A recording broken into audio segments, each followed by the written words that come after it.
Halt podcast. Let's go. You're dealing with an expert in guerrilla warfare. With a man who's the best. With guns, with knives, with his bare hands. A man who's been trained to ignore pain, ignore weather, to live off the land. His job was to dispose of enemy personnel. To kill. Period. Win by attrition.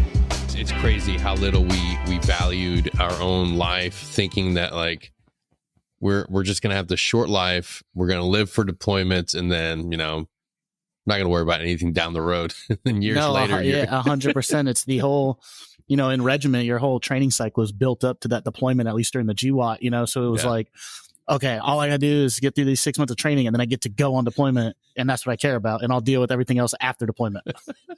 Same with us. That's like we live, like we actually feel like we're living our life while we're deployed, and then when we come back, it's like, oh great, let's reset the clock, do these stupid fucking training missions, go do all these stupid fucking things we hate to do. Some things are cool, but man, really can't wait for the deployment. Yeah, I know, right? I'm back home. I got to do the security online classes, and I got to, watch those like videos where it's like the computer animated people, and they're like, "Hey, do you need an ID card or something?" You're like, "Oh my god."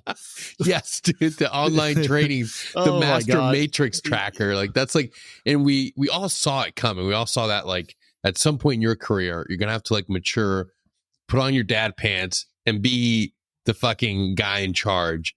And then you're in charge of all the mind numbing stupid shit. And you're like, I'll never deal with that. I'll never have to deal with that admin shit. And then you do. Then you're getting your ass chewed for nobody doing their online training. And I know. And I'm like, and I can't blame them because I didn't want to do my online training. Like, so it's just like, guys, I know it sucks. Just please do your online training. Dude, I have to ask you, man, tell me, like, what led you to go to Ranger Regiment? Did you always, was it like a thing you grew up with, or was it just like, fuck it, I'm going to go with the hardest? So when I was in high school, I had wanted to join the military. And then it kind of came down to, I'll give college a shot. Like I told my parents, like, I'll give college a shot, try it. And I spent about a year and a half, 2 years dropping out. And I was like, okay, college is not for me. I basically just had fun and partied the whole time. And I was like, all right, I'm not doing anything right now. It's like, so I think I will go back, join the Army. Right. And it's funny, my stepdad's friend that worked with him, he was in the big Army. So he took me out one day and just told me about the military. And he was like, if you're going to join, go in the Ranger Regiment. And I knew about the Ranger Regiment and what it was. And I was like, okay. And he's like, trust me, man, you're going to get the best gear, the best missions. You're going to do all this stuff. He's like, basically, you're going to get to do everything a Navy SEAL does, but you don't have to swim. I was like, and I suck at swimming to this day. I'm still like, everyone's like, are you a good swimmer? And I'm like, I mean, I don't drown. Like, so the minute he said that, I was like, oh, I'm sold. Let's do it. So I ended up leaving for basic in like April of 2011.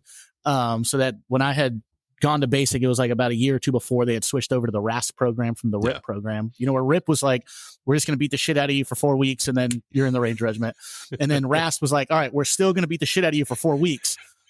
And then if you can survive the 4 weeks, then the second 4 weeks we'll actually train you on some basic stuff so you actually can do something when you show up to your team, So then I went to basic and airborne and RASP and all that stuff. And in 2011, and ended up I was supposed to go, I wanted to go to 275 because I was like, oh, it's a short trip. I'm from Los Angeles. I'm like, oh, it's an easy trip. Made some buddies in RASP and they're like, dude, just go to 175. And I was like, we get our wish list. And I'm like, fuck it, I'll put 175. Most people are going to 275. And literally out of our class, I think we started with like 153 and graduated 70. And it was like 10 dudes, 175. 60 dudes, 275, and I got 175, and I was like, oh, it was meant to be, So that's ended up how I got to the regiment. And it's true, and they say like getting there is the easy part, but staying is the hard part because you get there, you're a private, and your life is terrible. Absolutely awful.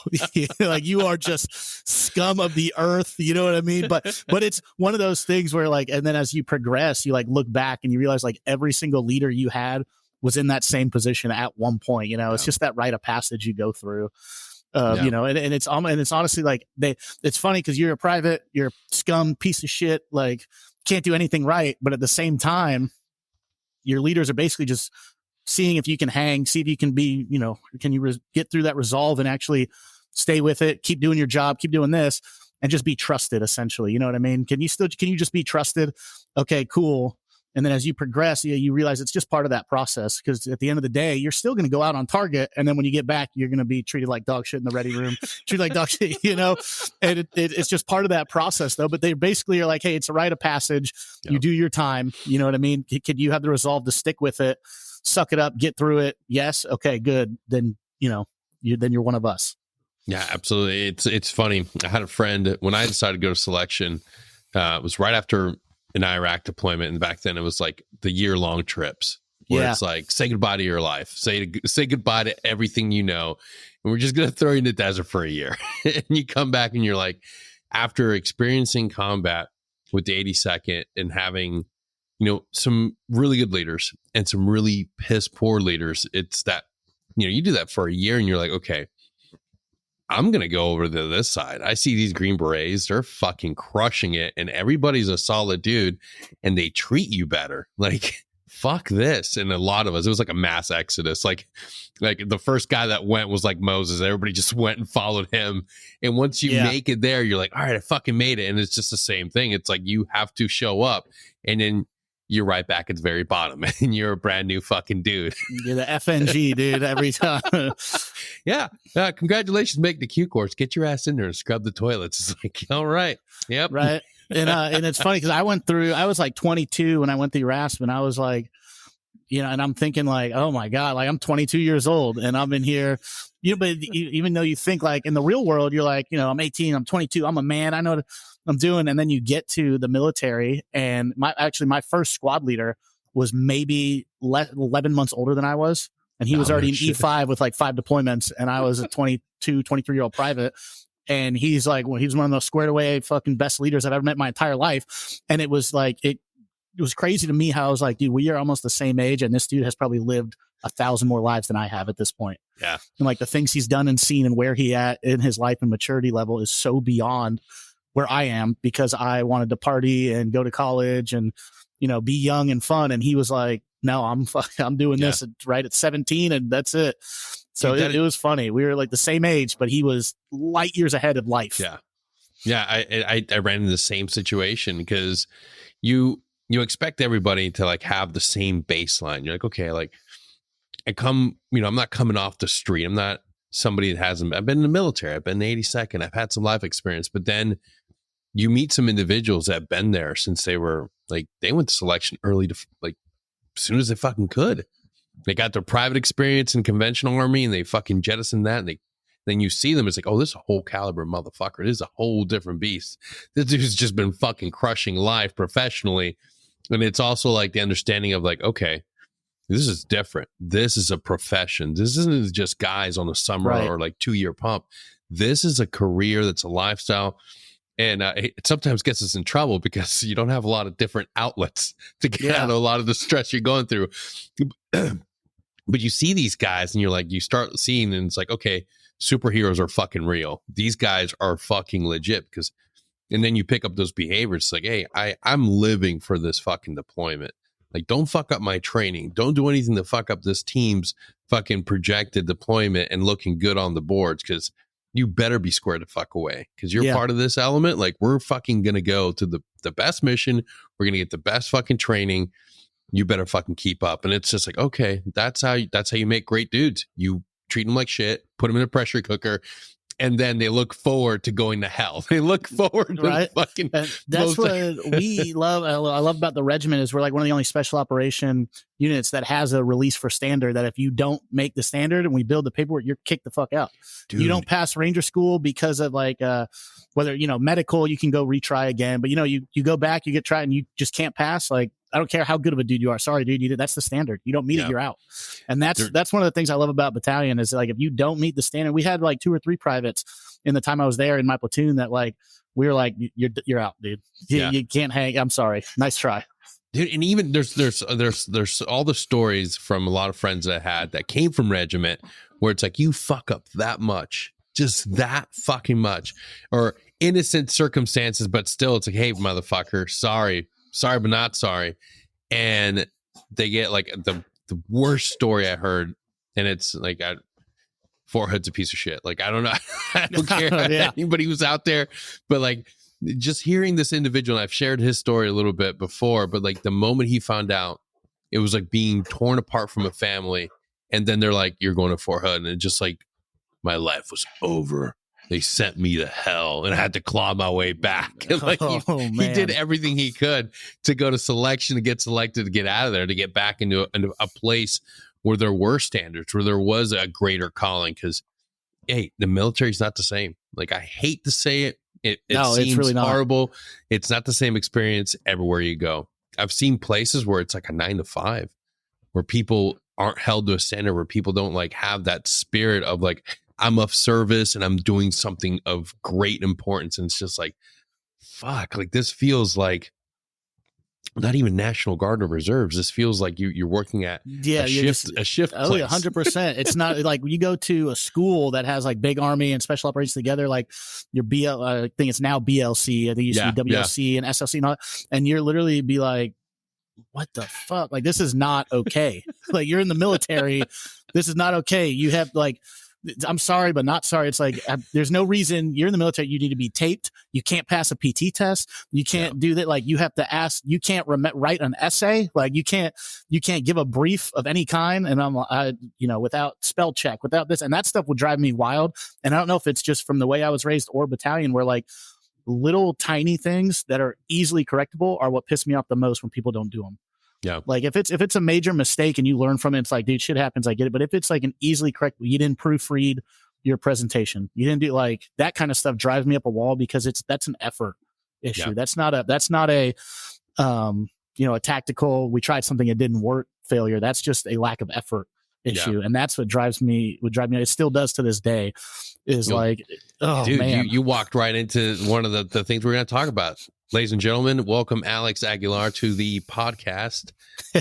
Alex, I found you on social media, and what I wanted to do with this season is talk more about mentorship, our transition, successes, failures, and being able to share our authentic stories and how we navigated the difficult, the good, and the indifferent for the next guys coming out to bat.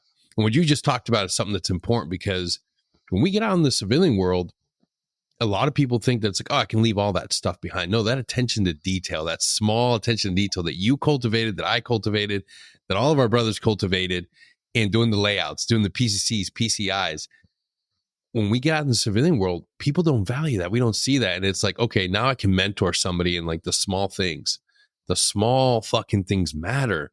And when people like, when you see it happen around you, it stands, and it's like, oh wait, like that attention to detail, like being proud of what you do, being proud of your work. Like I see that's like a diminishing light, like it's going away in the world, man. It is, and it'll be like, even in the fire service or something, it'll be like on a scene and be like, oh, we're all out of this. And it's like, what did we check this morning? No. What the hell do you expect? Like, what's the old saying? What's that old saying? They say like, you can't expect what you don't inspect. So it's dude, like, yes. So it'll be like, oh, I assumed it'd be in there. Well, it's not, like. Except you can't make them do fucking burpees and make them run. Corrective action like that, or there's none of that, And then, unfortunately, it was like talking about like in the corporate world, some of us up, you can't tell someone to, beat their fucking face to the floor. They'd be like, what? They're like, look at you like you're crazy and you're going to HR, like. So the hard thing, I think, for military guys, especially like if they transition and they take a leadership role in some organization, is how do they motivate their team? Yeah. Having to use different tactics than they use in the military. You know what I mean? You have to change your verbiage. You have to change your physical, your tone, your physicality, all that stuff has to be applied differently, because, we're in the military. We're so used to like, you're a hard charger, I'm knife handing, and I'm telling like, this is it. Then that's it. And people are cool with that. Like, but you get out to the real world and you can't do that. People get offended. Their feelings get hurt, this and that. And as much as we want to complain of like, society needs to just harden up, they're soft and this and that. At the same time, as a good leader, we have to just recognize that's the way it is. Adapt our training style to that to still get the most out of a team, no matter what organization you go to. Yeah. Then we're not gonna walk into an office, a corporate setting, or a first responder job, EMS, whatever you go into. You're not gonna walk in there. It's not gonna be a Ranger platoon or a fucking ODA. That's just not it. That's not the reality. Right. It doesn't mean like you can't take the things, the wisdom you learned, and figure out how you can apply it to everybody. Because man, like we make great leaders and we're great assets to individuals, and people are figuring it out, and they're headhunting and marketing specifically for guys like us. And it's like you can miss out on an opportunity if you don't realize that you have to shift, that you can't walk in, like you said, you can't just be like, beat your fucking face, dude. Like, you look sloppy, get down, do some push-ups. Yeah, exactly. You can't do that anymore, you know? And one of the lessons I try and like when we had recruits in our fire academy and stuff like that, and I'm teaching them, is I always refer to them and refer back to when I was in the Ranger Regiment. What made the Rangers so much better than the big army is, at the end of the day, the mission was the same. It's still battle drill 6, battle drill 1 alpha. It doesn't matter. It's still the same battle drill, but in the regiment, we're just masters of the fundamentals. So we can execute quicker and smoother doing the exact same thing, and it makes us more efficient.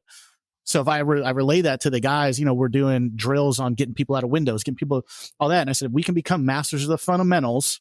Yeah. We're going to be good at our jobs. And if we're going to be masters of the fundamentals, we're going to be smooth. If we're smooth, we're fast, and we're fast, we'll save lives. And it all goes hand in hand. But if we just try and gloss over and do it fancy and rush through, it's not going to work.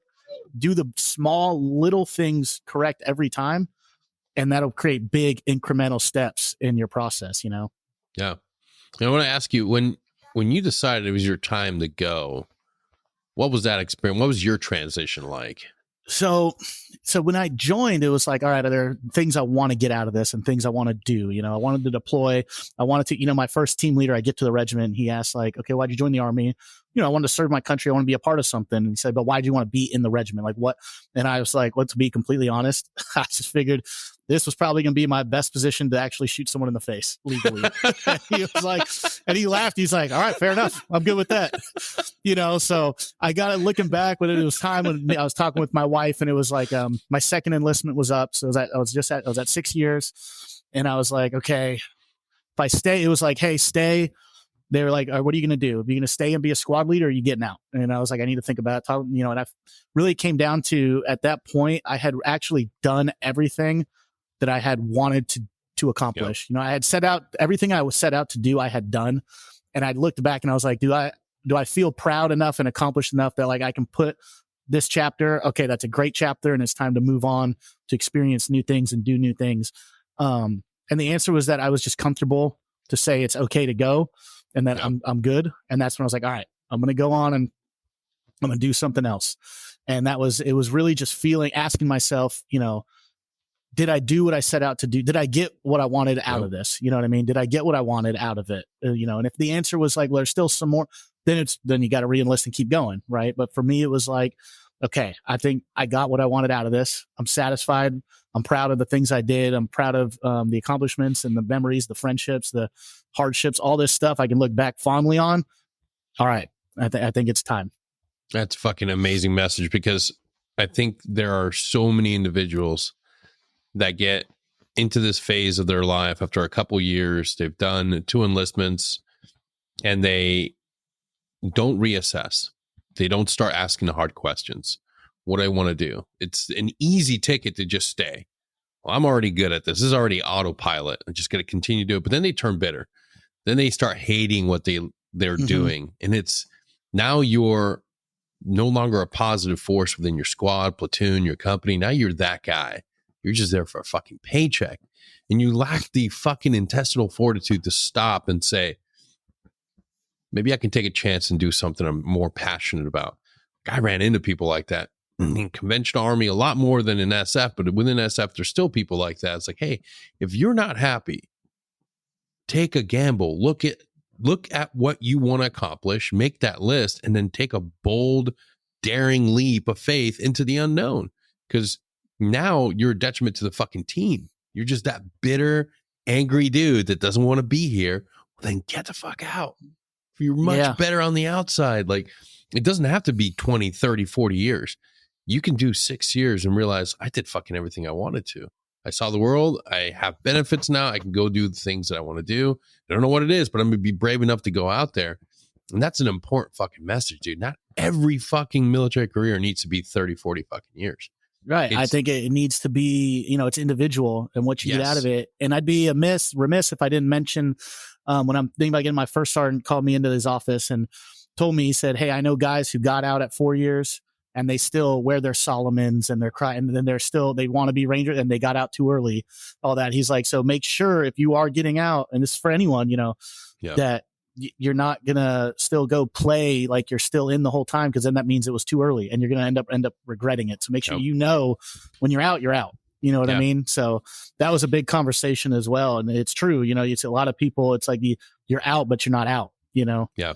So you kind of you want your cake and eat it too. I want the benefits of being in and the brotherhood and this and that, but I don't actually want to be in anymore. So it takes like exactly what you said. It takes that little bit of time to reflect, which is a lost art. People don't want to stop and be present in the moment and take account of what they've done. Sit down, reflect, and think. Did I do everything I wanted to do? Did I go to all the places? Could I have gone to become a first sergeant? Is that something I want to do? Nope, I don't want to do that shit. I don't want to do the admin shit. I don't want to do any of the fucking personnel management shit. I did all the adventurous stuff. I got the great fucking awesome memories. It's time to fucking go. And then go. Be willing to do that. I think right now is a perfect time for this message, because there's a lot of individuals that aren't certain about the military that they're in, because it's drastically different than the military they came into. It is, yeah. Especially if you came in the middle of the GWAT, and now it's so hit or miss or intermittent. You know what I mean? So we had a guy on my last deployment. He was a private in another company, but we were on the same bird flying overseas. And he's like, "Dude, I'm going to write a book and it's going to be called How I Missed the War." And I'm like dying, and and it's just like, it is what it is, it's, you don't get, it's not up to us on the ground, how long we're doing what or where, Dude, it's not, we don't control it. Experiences may vary. I had the same thing. A dude showed up to the team, like, right after we got back from our last deployment in 2020. He's like, "Man, I can't wait to Afghanistan." I'm like, "Bro, you ain't going to Afghanistan." "What do you mean, Chief?" I'm like, "That shit's done." That is over. It was like a few months later at the fall of Afghanistan. And I'm like, "Hey, man, like, I don't know what to tell you." Yeah, that's brutal. Yeah, exactly. Yeah. And, I was lucky enough that the way it worked out, I was in like the line company, and then I was in the recce for 2 years, back in the line for 2 more. So I actually caught a deployment every single training cycle. So I was there for 6, and I did 6 full deployments. And the other, like my original platoon, ended up, when they started downsizing, when I'm in the recce, missed out on deployment. So I actually caught if I had stayed in that the whole time, I would have missed 2 that really were like profound. And I had amazing experiences on doing that whole recce thing and experiencing so much more of like more of a JSOC thing than just the regiment, and being like, holy cow, there's a lot to this that you don't see, but it was for like, that goes back to looking back on, did you get everything you wanted out of it? And I was like, dude, I was lucky enough. I caught 6 deployments in 6 years. Cause in the Ranger Regiment, we just would rotate first bat, second bat, third bat. So you'd do like 4 months, 4 months gone, 8 months home, 4 months gone, 8 months home. You just rotate through like that. And I was like, dude, I was one of the lucky few to get 6 and 6 at that time, from 2011 to 2017. So that just led again thinking, I was like, all right, I got lucky on that. I got everything I wanted to do, and it just led back to that credo of, all right, I'm proud of this. That was a good time. Yeah. So in those deployments, like, a lot of people don't realize, like, unless you have friends in Ranger Regiment, the pace is brutal, man. The pace is fucking brutal. If you don't mind me asking, how old are you? I'm 34. 34. If you put another 34-year-old, they're gonna look so much younger, so vibrant, so full. I know. Have you seen that old photo from that guy from World War II? And he's like a 17-year-old kid in 1918, 4 years later, and he looks like he's 40. Yeah. And it just talks about it. It's true, all that war, and just but even now in the GWAT, it's not the same type of war, but just the pace, the toll you're putting on your body, the mental toll, the emotional toll. Sometimes it does add up. You know what I mean? Yeah. It takes a lot out of guys. Yeah, it's not an easy life. It's fun, it's adventurous, but there's a lot of TBI and a lot of cartilage missing in every one of us. Oh yeah. Yeah. I'm looking at my second shoulder surgery this year. Oh, you know, knees, back, all that stuff. And it goes back to like those, you think about those guys when they're older and they have a lot of injuries from playing football in the NFL. And they're like, would you ever trade it in? They're like, not a minute of it.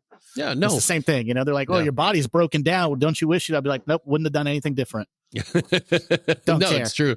Like there's a lot of emerging science and stem cells are proven to be great stuff. So just gotta wait till the VA authorizes it. Yeah, exactly.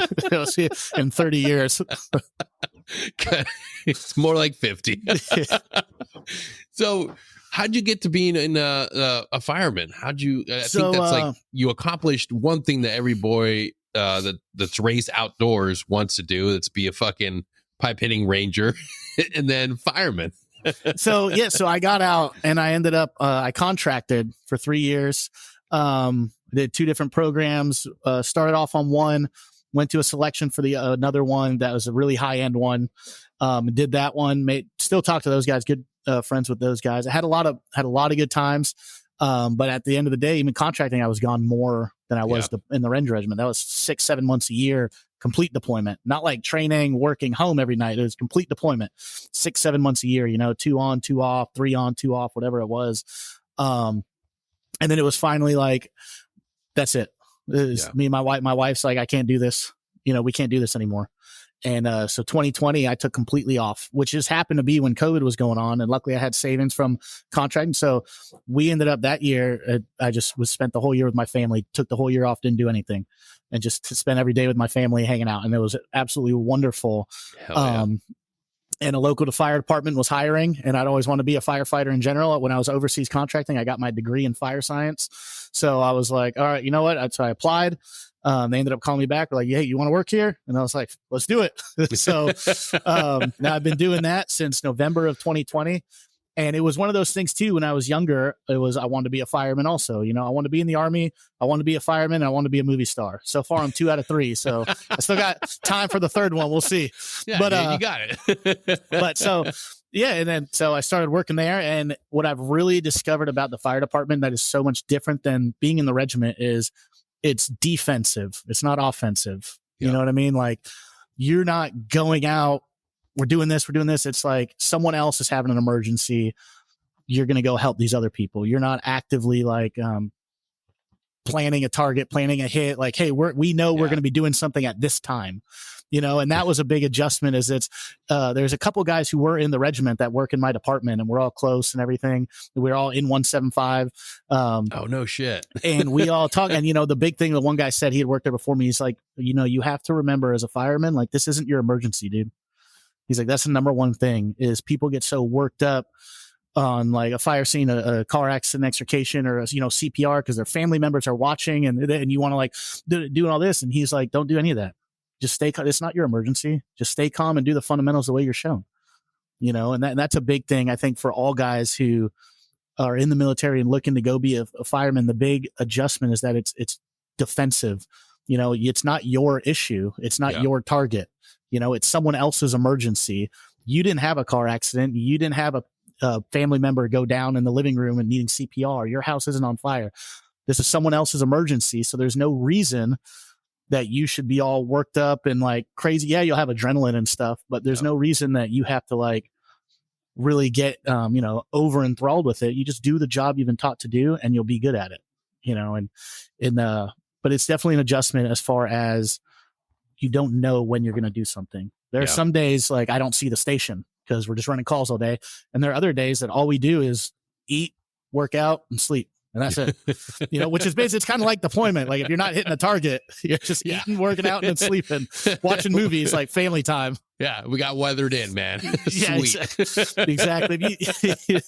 So, it's give or take like that, but there's still a big thing. So for my department, this kind of ties into the military. We don't get a huge ton of fire because it's more of a suburban area. So we get a lot more accidents with extrications and a lot of medical calls, like car fires, things like that. Yeah. But I tell guys, I'm like, but we still train to a standard, right? Because you never know when it's going to happen. And I trace it back to, if you're in the military, everyone wants a CIB. Everyone wants their CIB, their combat. That means I did my job. I did this. I would tell my privates, I'd be like, dude, I'm more concerned with you getting your EIB, because then that means you're an expert at your job. You know what to do. Your CIB, that's not up to you. You may never get shot at. That's not up to you. That's up to the enemy. Right. So and I tell guys the same thing with the firefighting now, is that's not up to us. That's up to whatever happens out there. But we should still be focused on getting our EIB as firemen. You know what I mean? Being experts at our job first and foremost. You can't control when you're overseas. You can't control if you take contact or not. A firefight, you can't control if you get a call for a fire or you don't. That's not up to you. So, but you should always be prepared to and be an expert at the fundamentals and be an expert at your job. Yeah, so absolutely. I know some of the privates would be upset, be like, other guys rubbing in their face, like, I got a CIB, I don't. And I'd be like, dude, I care more about if they're on my team, that's what I would tell them, I care more about your EIB. That knows you are an expert at your job, and be proud of that. CIB, you may never get it. It's not up to you, bro. You can't control it. Don't be upset about someone else not doing something for you. Yeah. That was the hardest thing to try to explain to younger guys, especially like, you have a guy that just spent a year or a year plus for an 18 Delta that's worked his balls off to get to that team.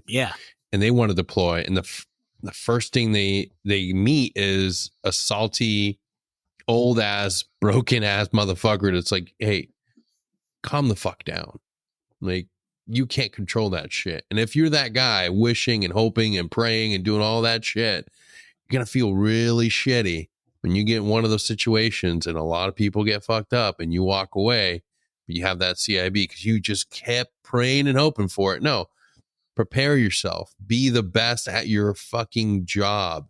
And then if that situation presents itself, you're going to fucking do everything the best of your abilities. Don't go fucking wishing and praying for something that's fucking, that never leads you down a road that you want to be in. Like, you want to be able to do your job. That's where you should put your fucking focus on, being able to do your job. And it's every single time I had those young individuals, it's like, dude, how do I get it through your thick skull? Just focus on doing your job. Like, yeah, that's it. You're gonna deploy. You know, you can only control what you can control. If it's out of your control, then I don't waste energy on it. Yeah. You know, that is such an important thing to learn as a young man, but it's hard to teach a young man that is so fucking gun-ho. Right. And especially if they're in a special operations thing. I mean, they've worked their ass off to get in there.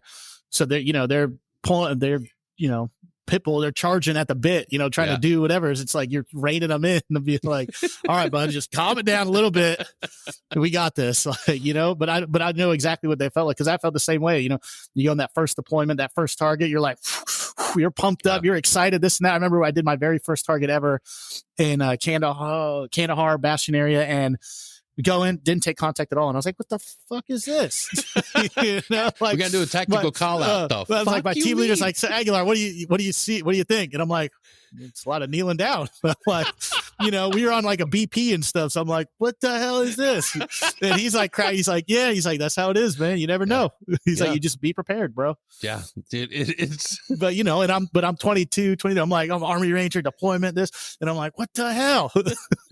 Like, you're supposed to be like jumping out of birds and shooting from the hip and all this stuff, It's the weirdest thing to try to explain to somebody.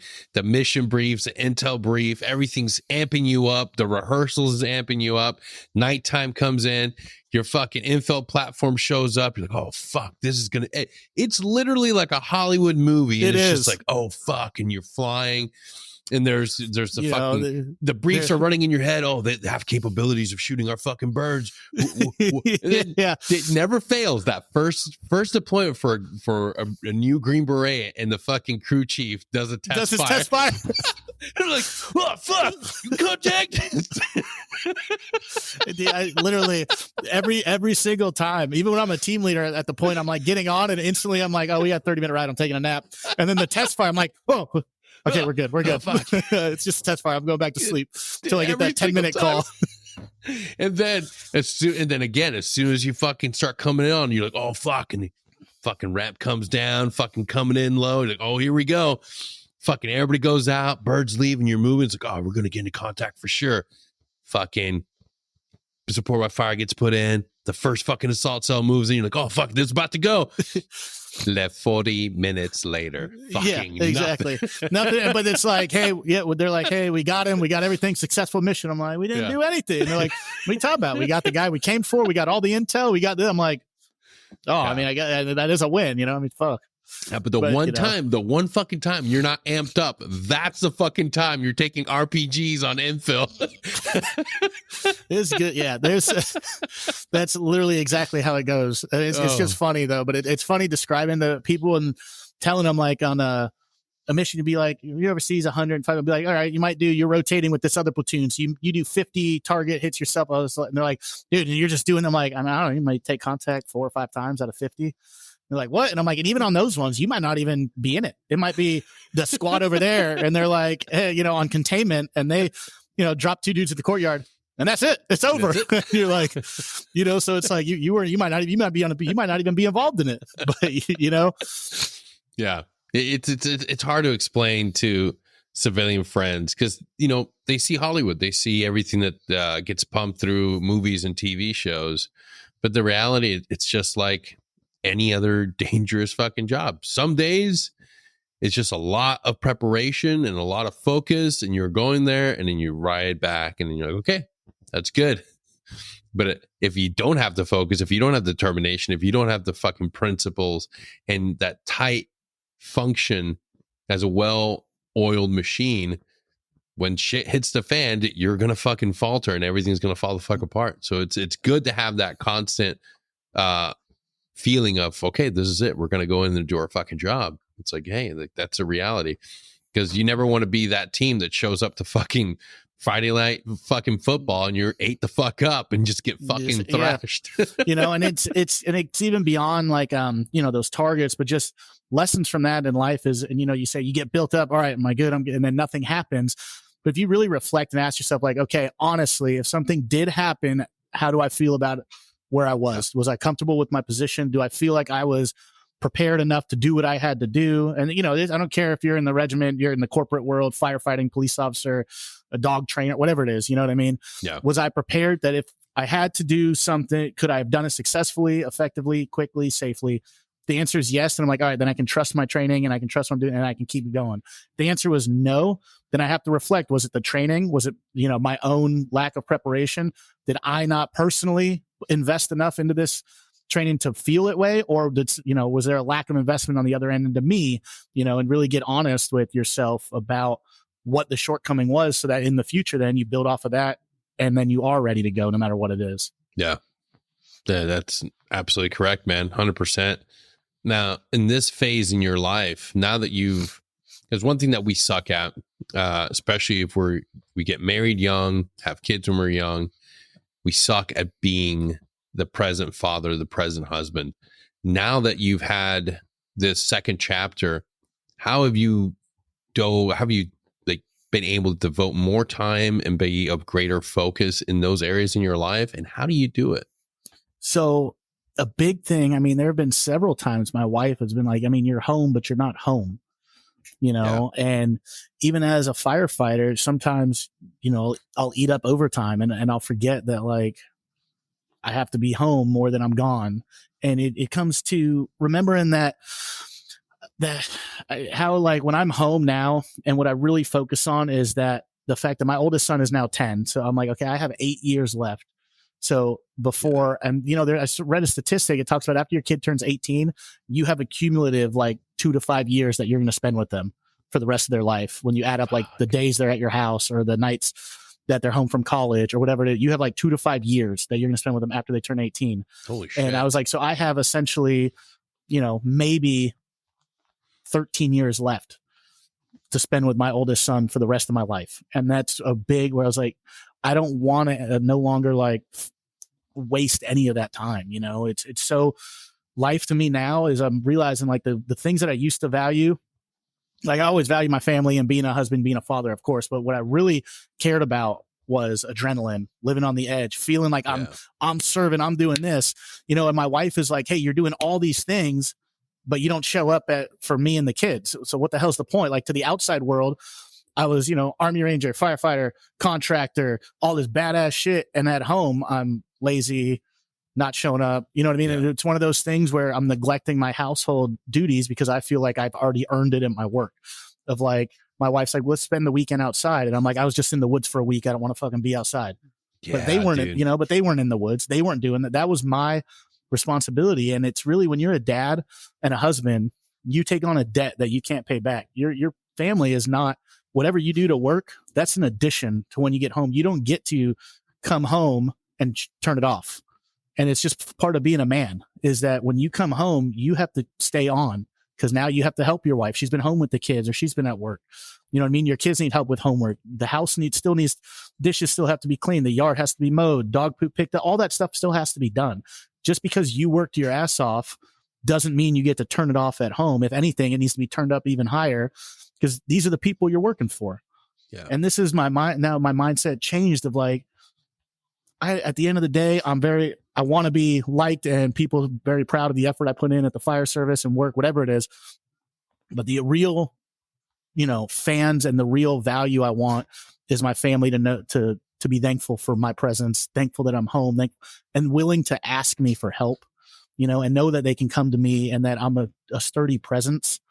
And it's really taken a lot of years. Me and my wife had to work through a lot of stuff and counseling, the whole 9 yards, because it's tough, that lifestyle and all those things. And it takes a toll on our significant others and our families, and contracting. I was with a guy contracting. His son was 18, and he said he had a conversation with his kid, and his kid was like, dude, I don't even fucking know you.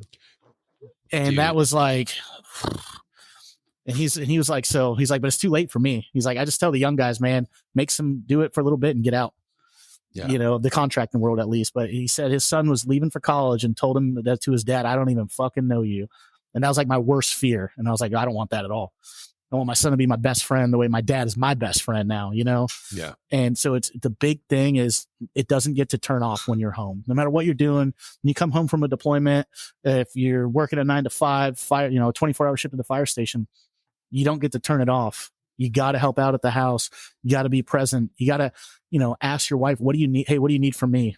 To your kids, like, hey, I'd spend time with them, do all that stuff. And it was a big thing, is just for me recognizing that they don't care how tired I am or how much work I put in at the fire station. They weren't there.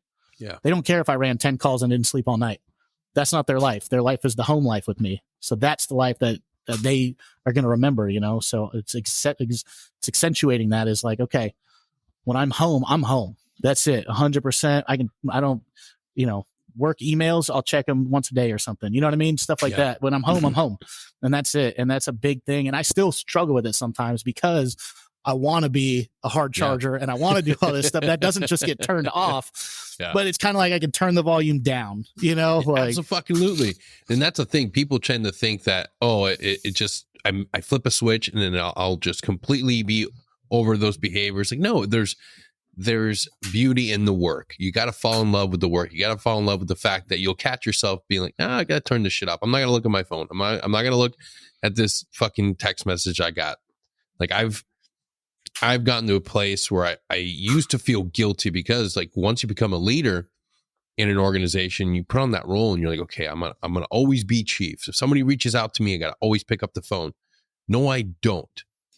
And it hit me hard when I realized like there's like my wife is downstairs right next to me and I'm trying to solve somebody else's fucking problem.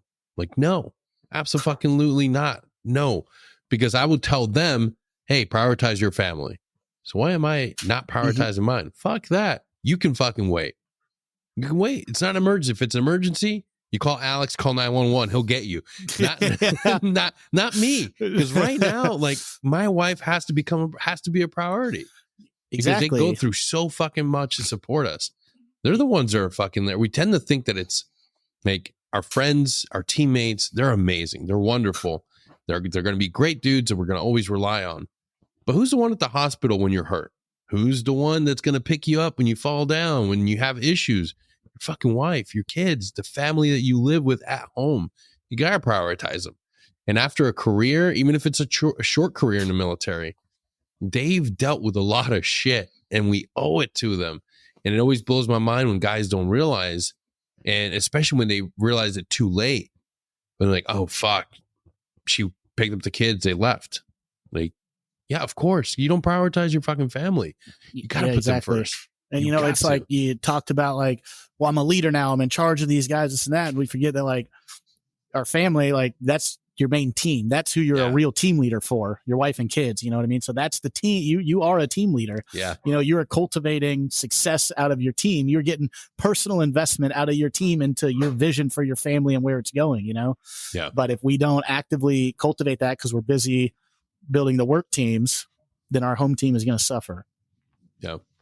I think one of the other things that guys, and I'm glad you mentioned that story about your friend, a lot of guys that finally transition that next chapter in life, they're building back that relationship with their kids at a deficit.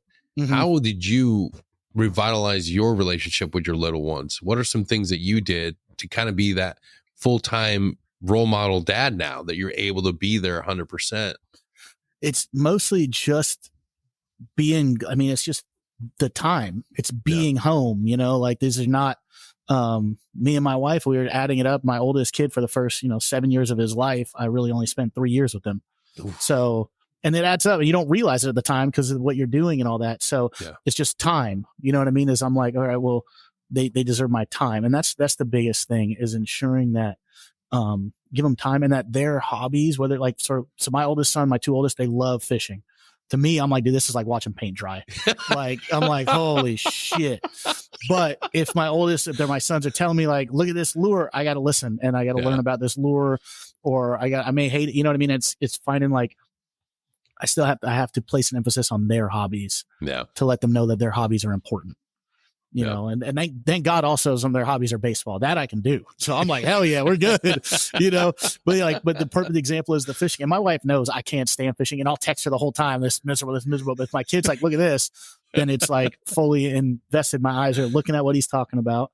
You know what I mean? Asked and invested in what he's talking about, or I'll ask him a question about like, hey, so that he feels like he's helping me, but it's definitely just time.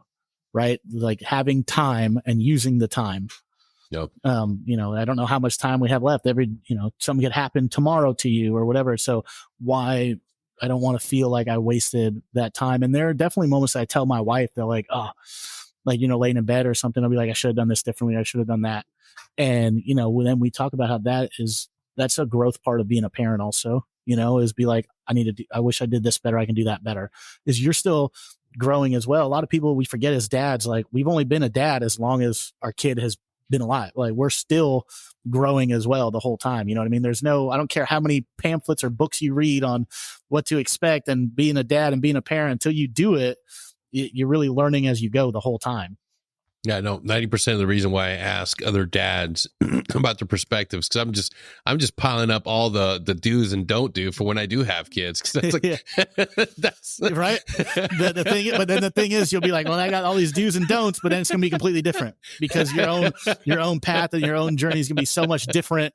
And the way you do it, like, the way I'd be like, well, I'm never going to do this. And now I'm like, oh man, I can always do that. Or, you don't know, because it's like every time a new situation appears, that's the first situation your kid has of that. That's the first situation you have as a parent of that. Yeah. So it's still, it's just like being a team leader. Your family is your team, your private, your kids, your privates, your saw gunners, whatever you want to call them. They're going to go through trials and tribulations. Your job as the team leader is just to put them in the best position to be successful and happy. So, and that's it. So how do I, as a dad, I just ask myself, and what do I do to ensure that my kids are going to be in the best position to be successful and happy? They're not always going to win, and I'm fine with that. That's good for them, but I just make sure I teach them that you're not always going to win. It's not always about the winning. It's about, did you give everything you have? Are you trying, and are you satisfied with your effort? And if the answer is yes, then be proud of yourself, and that's something that we don't sometimes in the regiment of the Army value the effort. It's like, I don't give a shit how good you tried, or if you did 110%, you guys still fucking failed. It's like, and now, so that's another thing I have to separate, is sometimes it's not just the pass or fail. It's not being a dad is not a go or no go. You know what I mean? It's not, you are a no go at this station. There is no one telling you like, all right, you're a no go at this station. It is a learn as you go process, and you 100% effort, teaching your kids, I teach my boys, as long as you give 110% effort and don't quit, I'll be proud of you. I don't care if you win or lose at the end of the day, but if you can look me in the eye and say, I did everything I could, everything I had, we're good, dude. I'm proud of you. That's it. Dude, no matter what it is, And lastly, before I let you off, but what are your top 10 pieces of advice that you would give any service member as they're transitioning in relations to employment, life, or any other advice that you would have? So for anyone getting out, I would tell them the biggest thing, honestly, is have a plan. And that doesn't mean have a job lined up. It doesn't. It just means have a plan. Whether that's, hey, I'm going to go move back home for 3 months while I do X, Y, and Z. And then at that point, I have this lined up and that line. Whatever it is, you need to have a plan, because so many guys and girls get out without a strict plan in place, and they end up floating aimlessly. And the next thing you know, it's been 18 months and they don't have a purpose anymore, because you're missing the camaraderie, you're missing the brotherhood, you're missing being a part of something where you were valued, you had purpose. You know what I mean? And if you don't have an active plan, you just kind of float off into the ether. Mm-hmm. And all of a sudden you wake up one day and you're like, what am I doing with my life? I'm not doing anything. I don't know what. And then it's almost like you've gone so far, you don't know what to do, because you've been out for so long. Have a plan. You don't need a job lined up. You don't need a 6-figure this lined up. You don't need any of that lined up. You just need to have an active plan for the first 6 to 8 months to make sure that you stay squared away. Have a routine. Yes. A routine is huge. So many guys, you get out, structure and routine is huge in the military, right? You do the same thing every single day, and it lends to a structure that you feel comfortable in. Have a structure. Wake up at the same time every day. Go to the gym at the same time. Whatever it is you're doing, have a plan. Have a daily winning routine to fall back on, so that when shit does go awry, hey, I can just jump back onto my routine. I know it'll ground myself and I can keep going.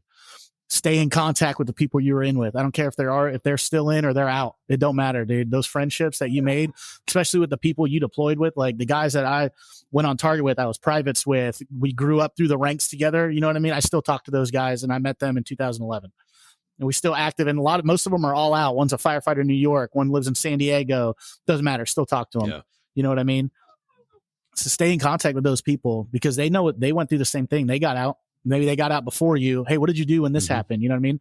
Don't be afraid to ask questions of people who got out, people who are still in. Ask anyone. You know what I mean? A lot of times it's we're afraid because of, we're taught, to figure it out, fucking tough it out, figure it out. You'll be all right.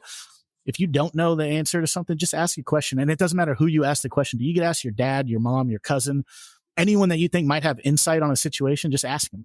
You know what I mean? I can't tell you how many times in the civilian world I've gotten ahead because I just was he might know better about this than I am. I'm just going to ask. And people, that's the thing about the civilian world to the military, is no one in the civilian world is what are you, a fucking idiot? They're you know what I mean? They're how do you not know that? You don't know how to figure that out? Go. What are you talking about? You know what I mean? In the civilian world, you ask hey, I'm having trouble with this. What would you do? What recommend for this? People they'll tell you. Yeah. Right. Find professional people. They'll tell you. They don't mind sharing with you. And finally, I would say have a greater purpose, right? So you're going to lose that purpose in the military, your value of who you are, your identity, or so to speak. You're going to have to rediscover your identity all over again. You know what I mean? But you need to have a greater purpose for your life than just what's in front of you. What is your long-term, what is your what do you want out of your life and your existence as you're going through this human experience? What do you want out of it? Do you want, I want money. It's well, why do you want money? Do you want the freedom from it? Do you want no debt from you need to find a deeper purpose. I want wealth and abundance. In what way? You may already have it. Rediscover what it is. It's just a big thing is you need a deep sense of purpose and identity. And you really have to dig deep to find out what that identity is going to be. Because you have to it's like a chameleon or, a lizard shedding its skin. You're going to have to shed some skin to really rebuild your identity and who you're going to be for the rest of your life. I'll always be an Army Ranger forever. You know what I mean? That's always going to be a part of my life. But at the same time, that's not going to be the only identifying factor for the rest of my life. I'm going to be so much more than that. I'm going to take all the lessons I learned from being in the Ranger Regiment and apply it to being a man and just, a father, a husband, a member of a leader in society. How do I contribute to my society, whether it's, minimal, maximal, local, global, it doesn't matter. You know what I mean? So that value, that identity, just like, no, you're going to have to shed it and find a new one. And that's one of the most beautiful things about when you do get out is you have so much experience and so much, like, you've been through so much, especially in you go through special operation, you go through selection process for, Ranger school, you go through hard schools, you go through tough shit over and over and over again. You can do hard things. When things get tough, you can just put your head down and go, and you're going to be okay. And take that with you. When shit gets tough in the civilian world, you're going to be okay. I promise you, as long as you just keep going, you're okay. A setback, I tell guys, because I help coach guys now on like fitness, mindset, discipline, things like that, is that a setback only sets you back if you let it at the end of the day. Everyone's going to get setbacks. It's up to you whether it's a speed bump or a brick wall. How you approach it is going to basically determine how if you're going to get stuck or keep moving. Absolutely right. And it's, people don't understand how valuable that mindset is. And we got it through blood, sweat, and tears in our soft background. Our job in the military helped us cultivate that. And that makes us extremely, extremely high employable. It makes us sought after individuals. Like coaching and being able to give back to people through mentorship. That's something that we can train others. We just have to be willing to continue developing that once we get out, because we can lose that. Like, right? It's really easy. It never stops. You never stop being a student, always learning. You know what I mean? I guarantee you there's someone out there who knows more than you. And that's it. That's what I tell myself. It's like, oh, I'm feeling pretty good about this, or I know a lot about this. I guarantee you someone out there knows more than me.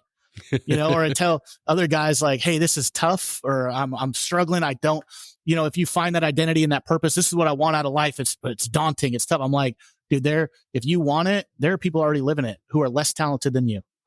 The people are already living your dream life with much less talent than you, because they just didn't take no for an answer, and they used discipline and tenacity and just kept going and going and going, So you like tell a guy, you can have the dream life, whatever your dream life is, it's possible. You can live it as soon as you want, as long as you start picturing your dream self or your ideal who you are. And then all the decisions you make on a daily basis, make them as that person. Would that person say yes or no to this? That's what I'm going to do. Yeah. And it's about focusing on the day-to-day achievements you have to put in and do, rather than just focus on that big goal. Like, you can want to lose weight and be fit and just fantasize about how great you'll look, but if you're not doing the work every single fucking day, you're never going to get there. Right. Exactly. Like I always tell it's just like in the military, you have your 5 meter target, your 25 meter, your 100 meter, right? Our 100 meter target, that's our final goal. That's where I want to get, but I'm not going to get there unless I take out the 5 meter target first. Yep. And that over time, those 5 meters add up, and all of a sudden you're at 50, 70, 80, 90, and then you're at your 100. And then you form a new 5, 25, and 100. You know what I mean?